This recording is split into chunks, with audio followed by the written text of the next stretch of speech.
Welcome back to Missing. I am Tim here today with Lance. Lance, how are you today? I'm doing great today, Tim. We have a guest on who is always an incredible conversation, always a really fascinating person when it comes to the whole concept of this citizen detective. She does all of this work at no cost for families in order to bring some sort of conclusion, some sort of justice to these victims and their surviving family members. But before we get to that, Tim, how are you, sir? I am doing great. Thanks a lot for asking. And yes, our guest today is Melissa Sandberg. And Melissa has a new podcast. It's called Dog with a Bone. And it is a really interesting show. And it is about the murder of John Burnside. And this is from Marysville, Ohio in December of 1993. And Melissa digs very deep into this case, and if her name sounds familiar, it's because she's been on these airwaves before in November of 2023, so about a year ago. She was on speaking about the murder of Judith Petty, and now she's here with her own new podcast called Dog with a Bone. Make sure to check it out. And this just isn't a straightforward murder story that we're talking about today. This was something that was originally determined as a suicide, but changed to be a homicide. And this is where Melissa comes in and starts to pick this apart. She went to the Who Killed John Burnside Facebook group and discovered that there was only something like 22 people there. And that's what really sparked her to look into this, because she was wondering why there were so few people who were part of this, and someone needed to speak out and be the voice that carried this investigation. And it's commendable what she's doing, in my opinion. Absolutely. Yeah, it's a really interesting show. Make sure to check it out. Dog with a Bone. We'll link to it in the show notes. And we're going to be back at the end of this conversation for some quick final thoughts. All right, we're going to break real quick for commercial, and we will be back with Melissa Sandberg to talk about the murder of John Burnside.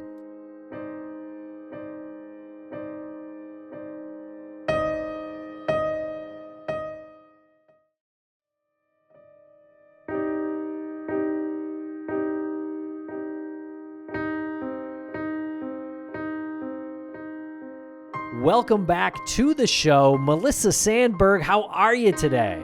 I'm wonderful. How are you guys? We are so excited to have you on the show because you are producing something that I'm concerned about in regards to your safety. I feel like you're digging real deep into this. You are laughing, and you do laugh at various moments in your show, which I find is a comforting pullback from the seriousness of the topic. But before we get to that, there are some people who don't know who you are, and I feel like we need to let people know who you are and what you do. Yeah, of course. So my name is Melissa Sandberg, and I've kind of deemed myself like a civil investigator. So what I do is I look at cold cases and bring new attention back to them and see if I can't bring new leads and new information using podcasts and social media, just like you all have done. And really just kind of get the word out there on some of these unsolved cases, especially those victims who, as we talked about before, who live a higher risk lifestyle, may not always get the attention or the investigation that they deserve. You came on our show in the past, I think it was November of 2023. You spoke about the Judith Petty case. Can you tell us a little bit about that case and let us know any updates that may have come? Yeah, of course. So I was so happy to meet you all at CrimeCon and then came on your show to talk about Judy Petty. Judy Petty was a case I investigated for about 2 years now out of Parkersburg, West Virginia. And Judy was found on her family's farm after a fire was extinguished is the word, extinguished. And the only thing remaining was her liver. And we know that she had died prior to the fire. So I was working with a team and investigating what happened to Judy. And she took a very long walk that was very unusual for her and ended up there. And then obviously her remains were found in the cellar. And so I worked very closely with the prosecuting attorney's office there in Parkersburg and his detective on Judy's case. So an update, I don't know if your listeners are familiar with Judy's case, but There was an individual, her name was Kim, and she was the mother and sister of two individuals who I believe had information regarding Judy's murder. And I'm calling it a murder because she was dead before the fire. And she still refuses to talk. So 2 years have gone by now, and she still will not speak about what she knows. She continues to claim she doesn't know anything. I have even talked to her daughter, Kansas, recently, and Kansas said that she refuses to talk. She won't even get on the phone and tell me she doesn't know anything. Like, that's a big thing. If you can't just get on the phone and say, Melissa, leave me the hell alone. I don't know anything. Goodbye. She won't even do that. So in a way, your update is that there's sort of a stone wall here with the people that you need to speak with to get more information. That's one of the updates. The other update is her husband, Bob, is now currently looking at possibly sexual assault charges. So I have heard there are at least 18 victims that he sexually assaulted, and is hopefully going to be arrested soon. And as I keep telling Kim, I would rather talk before Bob talks, because my purpose, what I'm going to do when Bob gets arrested is I'm going to go ask him about Judy, and I need him to tell me what he knows. So if I were Kim, I'd rather talk before Bob talks. But yeah, 18 victims, and a lot of them in his own family. Ah, God. Yeah, he's disgusting. Well, To put it lightly. Yeah, seriously. And I commend you for the restraint that you show when you're talking about and dealing with people of this sort. It's really disgusting cross-section of society that a lot of people don't want to deal with. Right. And I try to look at it this way, and I've said this before. If you can cover up sexual assault within your own family and have at least 18 other right now victims that we're looking at, what's murder? Right? I mean, really, when we're talking about things, if you can have, your daughter, granddaughters, cousins, people in your family get sexually assaulted by your husband, what's covering up a murder? I don't know. Yeah. Oh my gosh. Wow. So what have you been up to lately with the new podcast? So Judy's case is never ending, right? As you know, you always continue to work on cases, but I wanted to find a case that I took a different approach, a different perspective on how I produced the podcast. So I branched out on my own, and I created the podcast Dog with a Bone, because I dig and dig. And I reached out to James Basinger from the Hide and Seek podcast. I met him at CrimeCon, and I had just asked if he would be interested in, taking me under his production company. And he said that he was looking to grow his company, and so he was willing to do that. And he's really been a great mentor for me. So I decided to start a new case. I wanted to pick somewhere close to Parkersburg because of not fan base, that's not the right word, from the base that I built there for Judy's case, the crowdsourcing that I built there, that there's a lot of people between Ohio and Parkersburg. It's very easy travel. So I wanted to continue to utilize the support I gained in Judy's case for my next case. Very cool. And so the podcast is called Dog with a Bone, and there's a trailer out now as we record this. When is the first episode dropping? September 12th. Fantastic. It may be out by the time you're hearing this. Are you releasing them weekly? Yeah, so the podcast will be released weekly, and right now I'm looking about 8. So once the podcast comes out and hopefully continue to get more leads and information, it may go longer, but right now I'm planning on 8. Yeah, so is that a bit of a loose number? Because you're letting the investigation take you where the story is going to be woven, you know what I mean? Like around these episodes. So it could be a huge break and then you have 3 extra episodes, or you might, wrap it up. But that's the dynamic quality that I think is so adrenaline inducing when you're listening to this show. And also I can imagine when you're producing it. Does that give you a level of adrenaline and I guess motivation to just keep pushing? It does. But as you guys know too, I didn't realize all the work that goes into creating a podcast in this fashion, like an investigative podcast. I was shocked. Like the previous podcast, I didn't do any of the editing, but there was no like story development to it. We just got on and we talked about the case. But for Dog with a Bone, I wanted to do something different and I wanted to tell more of a story. I didn't realize what more that entailed. I mean, writing a script, having the edits, having the clips put in at the right point, the music, like all of that, I do. And my husband is helping me out. He took a crash course in it. But I didn't realize all of that is behind the scenes stuff that, I'm really good at investigating, right? Put me in front of people, let me go talk, let me go figure things out. But when I was like, okay, now write a script for an episode, I'm like, well, I just talk. I don't, like, what am I supposed to say? Wow, very cool. So who else is helping you with the behind the scenes of this podcast? So my husband has taken a huge part of the editing for me. So he edits all of the episodes. He puts in the clips and all those great things. So he's been YouTubing it and learning. He's doing a fantastic job. It's like a family business at this point. My daughter, she's a sophomore in high school and she wants to be a writer. So she edits my scripts. So she's like, your grammar's horrible. So she takes a look at my scripts. And then I have two people in Marysville, Vicky and Eula, who have been tremendous help there in Marysville. So, and then I've got James Basinger behind me with Sasquatch Production. So yeah, it's a big team, but I didn't realize how much that actually takes to put together an investigative podcast like this. Yeah, and we'll move on from the technical aspect of podcasting.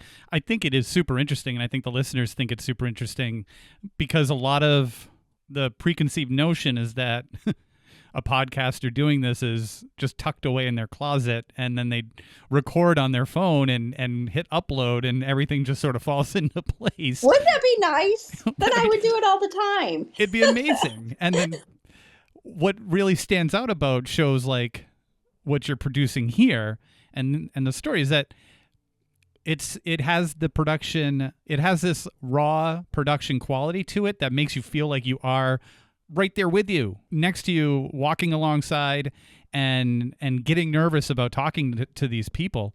Can we just do a real broad stroke, or maybe as detailed as you want, breakdown of the case that you are working on in this show? Absolutely. So the case I'm working on is from Marysville, Ohio. The victim's name is John Burnside. He was murdered December 11th, 1993. And the first thing is I refer to him as Bernie throughout the podcast. I just love that. And so everyone in the community called him Bernie. So that's how I refer to him. So Bernie was murdered December 11th, 1993 in his own home. So what happened was he went out that night with his friends out to the local bars. They came home. He found out his house had been broken into. And so he called the cops. The cops come. They find his safe in his yard. And in his safe, he had cash. And he did do coke. Again, somebody who lived a higher risk lifestyle. But what's interesting about Bernie was that he had a full-time job at Honda, which a lot of people know the Patty Atkins case, right? Out of Marysville, Ohio. She worked at Honda. Bernie worked at Honda. So every time I say Marysville, everyone's like, are you working the Patty Atkins case? No. But they both worked at Honda, which I find interesting. So he had good money, but what he did do was he sold coke to his small circle of friends. So he would have no more than an ounce of coke at a time in his safe back in 1993. And then the cops are called, and then the next day his friends go and find him because when they went back, that night, he wasn't answering the door. He wasn't home. The cops didn't have him in custody. And so they didn't know what to do. The next morning, they show up and they find him laying on his bed, dead with a trash bag duct taped around his head. The initial ruling was a suicide, but then later changed to a homicide. I want to back up a little bit because you did something in the episode that you shared with us that I found really endearing and relatable to the regular person who doesn't deal in cocaine every day. And you said you're a visual person and you wanted to really understand how much an ounce of coke is. Can you explain just by the visualization, how much is an ounce of coke if I'm thinking about this? No, an ounce is like a fourth of a cup. That's what you said. Yep. Yes, an ounce is a fourth. See, still I'm learning Coke language. An ounce is a fourth of a cup. And then an eighth is an 8-ball. And that weighs like 3.5 grams. So I had to break it down even for myself because I didn't understand what everyone was saying to me. Like, oh, no more than an ounce to an ounce and a half, these many 8-balls. And I'm like, what? And then the kilos. And I was like, I have no clue what any of this means. So I figured a lot of listeners don't know either. And I had to visually picture it, right? I had to like visual, because people will tell me, oh, like an ounce is, a fourth of a cup. I'm like, okay, so that's like flour, fourth of a cup. Every time you bake now, you're going to think of. I already do. Well, every time I do Coke now, I'm going to think of it. What do drugs and cocaine have to do with the story? So obviously whoever stole the safe was there for the Coke. They wanted to get the Coke. The cops arrive, the safe is there, the Coke is still there. They weren't successful in stealing the safe. So the question that I'm looking at was who had the most to lose, right? Who had the most to lose? Who wanted information only Bernie had? Bernie also had a black book in the safe that he kept his contacts in. So who owed him money, who borrowed some Coke? Well, that black book is missing. It is sitting on top of the safe in the police photos, but it was never logged into evidence. Well, that's weird. So it is in the photos of the evidence, but wasn't, I guess, collected into evidence technically. Correct. So was it left at his house? Someone has it. Do you know who cleaned out his house or whatnot? His family did, but they never saw it. They don't remember. And you've spoken with his family. Mm-hmm. Yeah, they didn't even know. So I verified a lot of people that he had this black book. You can see it in the evidence photos, but there is no black book mentioned in the evidence log. Well, there's a bone. It's a big bone. Yeah. So, when you look at this and you're like, okay, so initially you rule this a suicide, right? And the other thing to know about Bernie is he had cerebral palsy. Okay.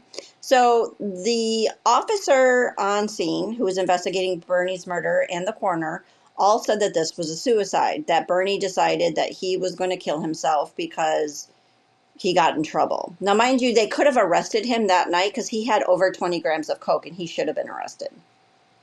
They didn't arrest him. They said they just left him because he wasn't a flight risk. So then he ends up dead. There's a lot of things to this story that doesn't make sense. And, when you're looking at somebody to put a trash bag over their head and duct tape it, even if you don't have cerebral palsy, you can't do it. I mean, the duct tape is in a nice, straight, circular motion.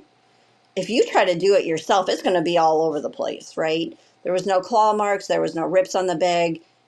He didn't go do that and then just lay down on his bed. And we'll be right back after a quick word from our sponsors. Thanks to our sponsors, and now we're back to the program. Can you explain the type of community this was in Marysville? Was it a big town? Was it a small city? Small town. Small town. So where are you getting the Coke? So they're pretty close to Columbus, and they had a pretty good thing going in Marysville. Honda was in there, so people were making a lot of money in 1993 from Honda. The workers, they were bringing in tons of employment. Marysville, from what I'm told in 1993, was just fueled on cocaine. And there's a lot of corruption with the police. What's the story with the corruption with the police? Using, intimidation, violence. They would mark your car tires if you were at the bar, and when you pull away, they would pull you over to give you a DUI. That's not corruption. That's safety. I feel like that's a safety measure. Anyone marking my tires when I go in for a beer. Hey, I remember them doing that just like, meter folks for 2-hour parking and things like that. They'll mark your tire where I'm from. That's true. But a lot of people said that they were dirty. I mean, it would become where they would become physically violent. Things got swept under the rugs. They would target you. Just a lot of police brutality, if you will. All right, tell us a little bit more about Bernie. He had cerebral palsy. Mm-hmm. Did that hold him back from anything, or did that motivate him to do bigger things? And was Yeah. the cocaine sort of like that thing that he took pride in? Yeah, so Bernie grew up and he was pretty much living on his own from the age of like 16 or 17. Very self-sufficient guy. Mind you, he was diagnosed with cerebral palsy in like the 60s or so. There wasn't a lot of information known back then, but he thrived. He did really, really well. People loved him. They would often take to him and protect him, right? He was like a smaller guy. And so the community often looked out for him. And everybody really liked him, and they called him Bernie. And he got a job at Honda, and he did really, really well there. He actually came up with an idea or a policy that Honda actually implemented. And so he was really proud of that. Bernie was very, very organized, very, very clean. He would shower multiple times a day. He just took care of himself. He was very organized. Like he had a filing system. He had a Rolodex. He paid all his bills. I mean, he was very meticulous on those things. But very fun, loved kids. I've heard stories of kids going around the block and going to his house a couple times because he gave out the big chocolate bars. And he would know they'd already been there. He'd smile and laugh and give them another one, you know. So he was just a good guy. Just a good guy. Yeah, it seems like no one really had a bad thing to say about him. No, I have not. I have not come across anybody who said anything bad. I mean, everyone says, yeah, we know what Byrne did, and everyone did back then, you know, but he wasn't some, big time, drug dealer. He sold to his close friends.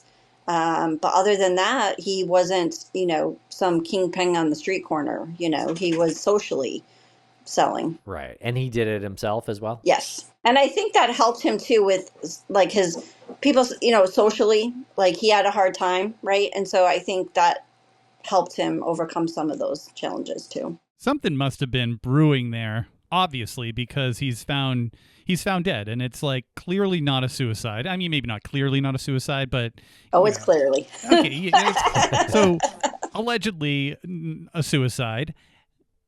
Where did these enemies come from? His family loves him. He had good friends. He's meticulous and outgoing. So where did these enemies start to enter into his social circle? I guess you have to listen to find out. No. God damn it.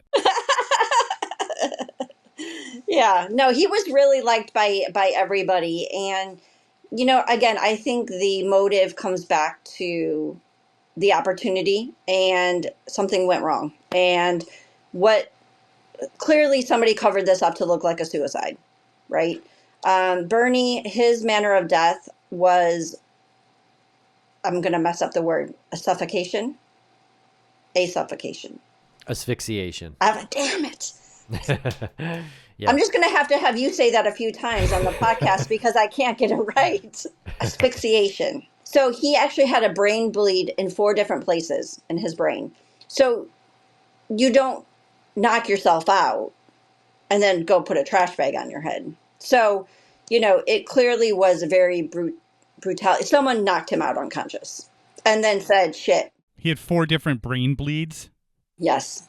I mean, that would just, that would probably, there's a highly likely chance that would kill somebody just on its own. On its own, yeah. Yeah. I mean, that's getting hit in the head with a baseball bat 4 times.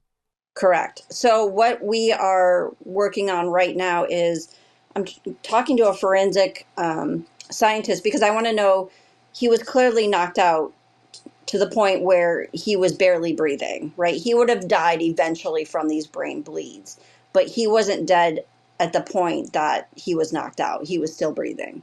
Someone then decided, I've got to make this look like it's not this. And then went and got the trash bag and put that on his head and duct tape it and declared it a suicide. So I want to know how long could he have survived, right, with that bag over his head, breathing it in, because that's what it was in his lungs. Because did someone come back? Yeah, kind of a weird choice if you're trying to make it look like suicide. Was there other bruising beyond the brain bleeds? Yes, Bernie's whole right side is all bruised, all the way down and down his chin, on his knuckles, a scratch on the back of his neck. But in the reports, they said no bruising, no marks of a struggle. So that helped them with the suicide determination. How did you come up with that information? So the funeral director. So what happened is the Marysville detective, Nickel, and the Marysville coroner said it was a suicide and claimed that he had no bruising, no marks on him. He must have just passed out and put the bag on his head. Then the family, they didn't do an autopsy, nothing. So then the family was at the funeral home, and the funeral director was talking to the family, and the family said, well, he has no marks or bruises on him, because that's what the detective Nickel had said. And the funeral director said, oh, you've got to be kidding me. Like, come here. So he wiped off all of Bernie's makeup and saw everything. And they're like, he said, this is not a suicide. You need to go somewhere and get an autopsy done. And that's what they did. And that's what helped change the determination? Yes, because they didn't do an autopsy in Marysville. They didn't even do any testing to see if he had alcohol or drugs in his system. But they said, well, he must have been drunk, and that's why he didn't claw at the bag. But then Nichols says, well, no, he wasn't drunk in an interview. So it's crazy, this case, because if that funeral director didn't speak up, someone would have gotten away with murder. Right. Yeah, it's kind of hard to believe the bag and the duct tape thing was pushed as far as it was. It seems so random. I guess they see a lot of weird things. I think that's what we hear a lot, from people in those positions. But I could really spend an hour on this, by the way. But like, did they think he was like huffing something? Like, what the hell was the theory beyond that? Like, he ran into the wall? Yeah. You're gonna love this. Are you ready? You're sitting down, right? So what the detective told the family was that Bernie must have watched an episode of Heat of the Night that aired 2 days prior. And that's where he got the idea to put a trash bag over his head. So something in that episode? So I watched the episode, and it was this lady in prison, and she had a bag, but she didn't like tie it, wrap it. And he mentions this to the family the day after Bernie's found, as to he just didn't want to go to jail. And so he decided to kill himself. And that it's clearly a suicide because he had no marks on him, no scratches. But when you consider the Heat of the Night, when it aired on Thursday night. Everyone I talked to, Bernie was not a Heat of the Night fan. And even if he was, I guarantee you he didn't watch it on Thursday nights because, see, Honda got paid on Thursday nights. Thursday nights are parties at the bar. So it wasn't Bernie who watched it, but somebody else watched it and got the idea. Was there a roll of duct tape found near his body? So great question. Such great questions. No, it was in the hallway. So he taped it and then put it out in the hallway, taped his head up and then put the duct tape in the hallway? Yeah.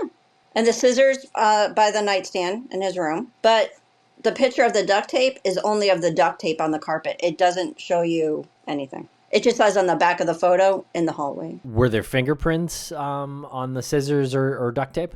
The duct tape and the plastic bag had 0 fingerprints, which is a big clue to me because Bernie should have been on there. What was his apartment like? Can you explain the apartment to us? So the house, he lived in a house, and I was just there. So when I went there, I went to go see.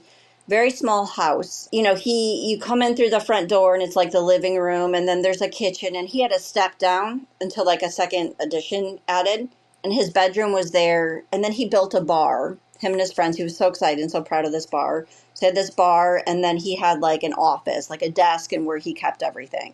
So that's kind of the layout. The other way from the living room is 2 bedrooms and a bathroom. So very small, very, very small. This step down into the other room, into his bedroom, you said? There was like a step down? Yep. I'm just trying to grasp, like, if someone wants to kill themselves and that's the way they go, like, was there an area where he could have had the opportunity to hang himself instead? Sure. I mean, would be a lot of different ways, but, it's crazy because we know he didn't. And that's what's so frustrating is someone staged it to look like this, thinking that they would get away with it. Right. I mean, we can get past the whole suicide thing. I mean, But it's crazy. It's crazy to think about, because when you think about it, and the reasoning for him committing suicide, the lack of investigation, the duct tape where it was found, no struggle. And mind you, I mean, Bernie's face is completely bruised. I mean, there's no getting around that he wasn't nailed with something very hard. So, yeah, it's unfortunate, because I think that someone thought that they could just kind of toss him away. And I know it didn't get this far or anything like that, but had Bernie been charged, like what would he have been charged with, and how serious would those crimes have been? Not that serious. I mean, so he had 24 grams of coke total, is how it weighed in. And anything over 20 is an automatic arrest. And so if he would have been arrested, that would have given them an opportunity to get where Bernie was getting his drugs. See, the detective on the case knew Bernie was selling, knew Bernie had the contacts, and wanted to know where this coke was coming from. So they could have possibly worked out a deal with him, right, for drug trafficking, and gotten the higher fish. So I really don't know why they wouldn't have arrested him. That seemed like a better option. But according to Nickel, the reason they didn't arrest him was he wasn't a flight risk, and because they were being decent guys. I can believe that, because it doesn't seem like that serious of a charge. And if he's a local guy, they know him pretty well. Yeah. The other thing, too, is to know is that when his friends came back, we're looking at a very short window, six minutes, if you will. Explain this a little bit more, please. So the cops made his friend leave, Eric. And so Eric left. They said Bernie couldn't go with. Eric left. They drive to the bar. They get his other friend. They come back. Cops are gone. Everything's closed up, and Bernie's not answering. So you're saying something happened in between the time the police were supposed to have left and before his friends got there? That's what you're saying? Yeah, something had happened between, if you're looking at that 6-minute window, but I think something happened before that time period. Because it would be hard to introduce a new suspect, right? In 6 minutes, someone would have to show up, kill Bernie, and get out before the friends showed up back in this very short window. That doesn't happen. So it's very interesting to look at all these different factors. And we'll be right back after a quick word from our sponsors. Thanks to our sponsors, and now we're back to the program. I'm curious, how did you find this case in the first place? So I went on, unsolved cases and looking around and looking specifically in West Virginia and Ohio. And what really drew me to Bernie's is that I found a Facebook page that said that there was only 22 followers on who killed John Burnside. I was like, oh my God, 22? Like, that broke my heart. I'm like, when you look at all these other cases that have thousands and thousands of people on their Facebook page, like, who's fighting for Bernie? Like, who's fighting for justice? And like, that's what made me realize, like, okay, this is the one for me. I just felt really bad and wanted to see what I could do to help, bring this along for him and his family. What is it about the ones that don't get the attention that you're drawn to? I want to be their voice. I think too, as just a social worker and a victim's advocate, like, and people who make different life choices, I just really feel like they still need a fair shot at getting justice, right? And so I really am drawn to people who aren't the ones that get a lot of coverage. For Bernie's case, I had a couple people mention, well, he snorted coke, and okay, well, does that mean someone can still kill the man? I mean, that doesn't bother me. I mean, that doesn't matter. Someone still doesn't have the right. So that's where I get the passion from. Okay, so we're looking for someone who knew Bernie had drugs and watches In the Heat of the Night. Yes. Okay. And In the Heat of the Night is a cop drama. It was a TV series in the late 80s, early 90s. This is really from memory right now. Oh my God, you've seen it? You've watched it? Carol O'Connor was in it. Yeah, I remember that show. But it was based on the old movie with Sidney Poitier. Oh my God, shush up. Really? You look at you dropping names like that. I mean, the movie was super famous, right? Like the movie was like super successful. There was a And movie? yeah, back in the 60s. But the TV series lasted a few seasons. I'm not entirely sure. But anyway, it's a cop drama. Yes, it is. It's a cop drama, and that is the theory as to why he committed suicide or where he got that idea. And again, sorry if I missed it, but in that episode that you watched with the bag and the duct tape, what was the purpose in the episode? She was in prison or jail, and so she committed suicide. Okay, and just to be clear, that sounds like that's more because of a lack of resources than it being very common. Right. It's not common to do it that way. And that's what, the funeral director and everyone is saying when I talked to them. They said this, and then when you see all the bruising on him, right? I mean, none of that adds up. And there could have been so many other ways he could have committed suicide, and why do it in that way? None of that made any sense. So you are in the medical field and in social work. Yes. And this is something that you do as a passion, investigate these cold cases. How do you make the two kind of come together? Like, how does your social work help you with the investigation and being a journalist and telling the story? What's your style? Lance calling me a journalist. I'm far from it. I'm somebody who has my daughter in sophomore edit my scripts. But no. you're doing some journalism, regardless of if you That's feel true. like a journalist or not. Yes. Oh, you're so nice, Tim. No, what I think is, I'm a social worker. I work in hospice, right? And so part of my style is I'm used to having difficult conversations. I'm used to connecting with people in one of the worst times of their lives, right? And reliving that. And so I use that to connect with the victim's family and people I'm talking to. But, I am really somebody who just doesn't give up and a go-getter. And in this case, I have people who are worried about my safety. They're worried about who we're looking at, right? As people around Bernie that night who are the ones probably responsible. Someone's responsible for his murder. And so you always have to look at that and wonder, how far do you go with it, given the different factors in Bernie's case particularly.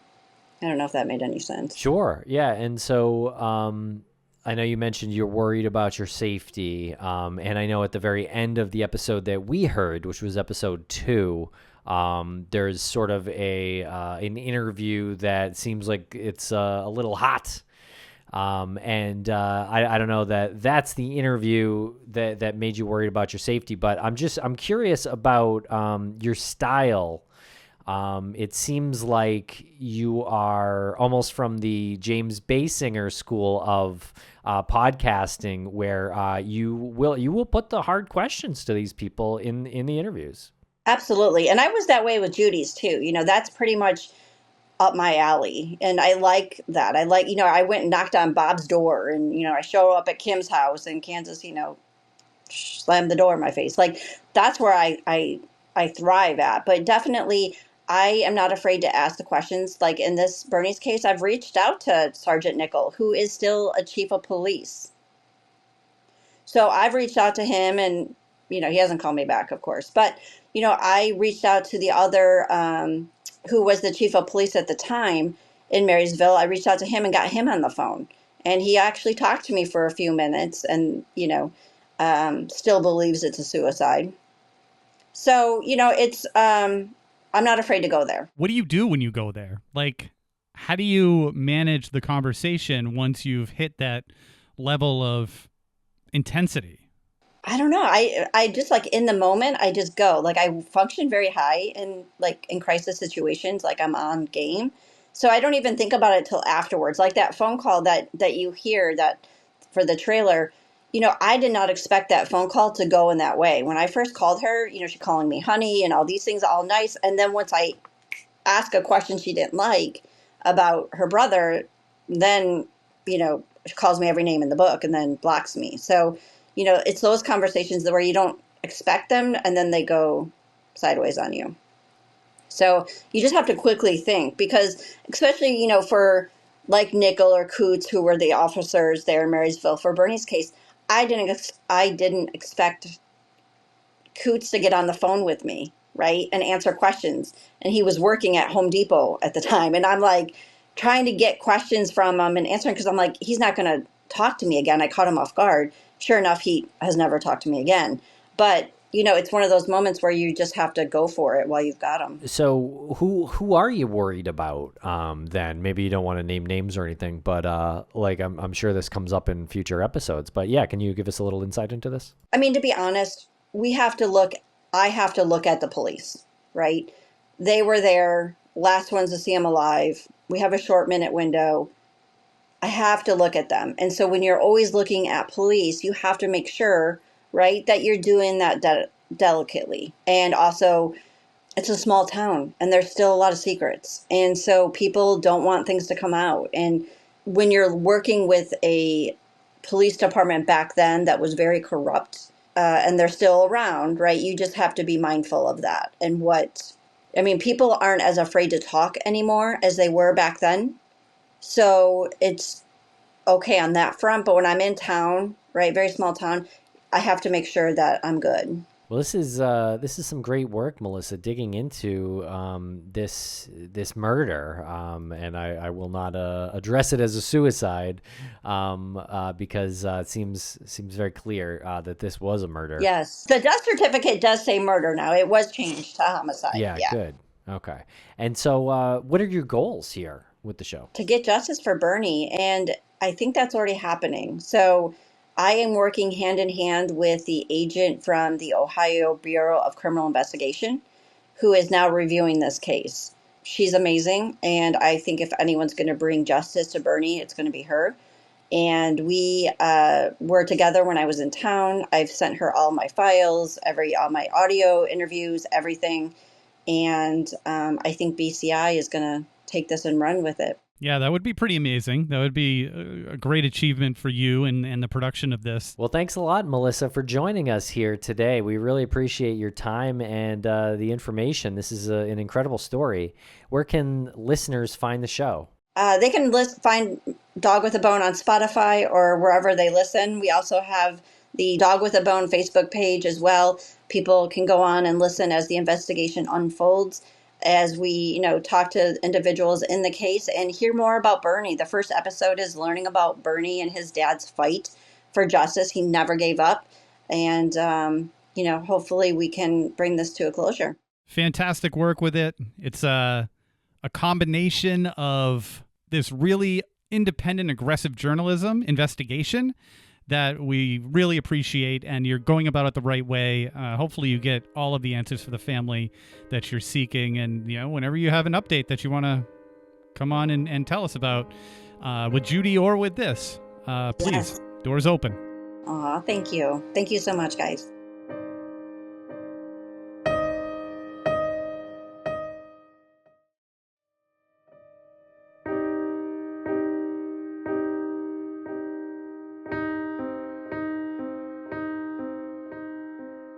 Okay, and we're back after the conversation with Melissa Sandberg about John Burnside. It is a really mysterious case, and Melissa is a great guest. She's definitely got her ducks in a row.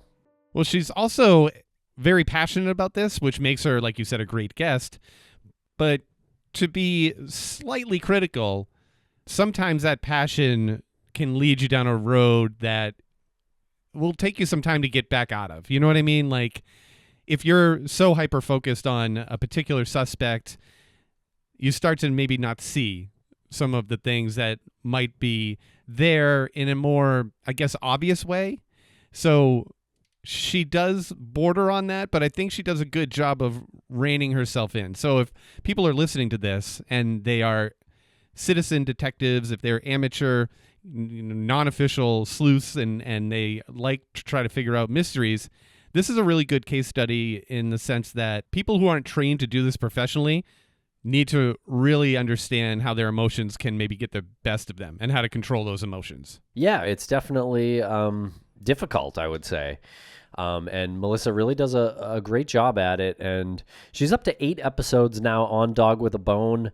I know I listened to the first couple to prepare for this interview, and that was before any were out in the public. So I've got to catch up on the rest of this show because it is super interesting. But we wish her the best and definitely hope she stays safe out there because this is sort of dangerous waters that she's wading into. And that's one thing that I am concerned about when we have these types of people on is that, one, how the emotions can get the better of them from time to time, rein those in. And also, again, you are not a licensed professional to do this, so you are opening yourself up to some damages of some sort if you are talking about people who take offense to your opinions in connection to a crime.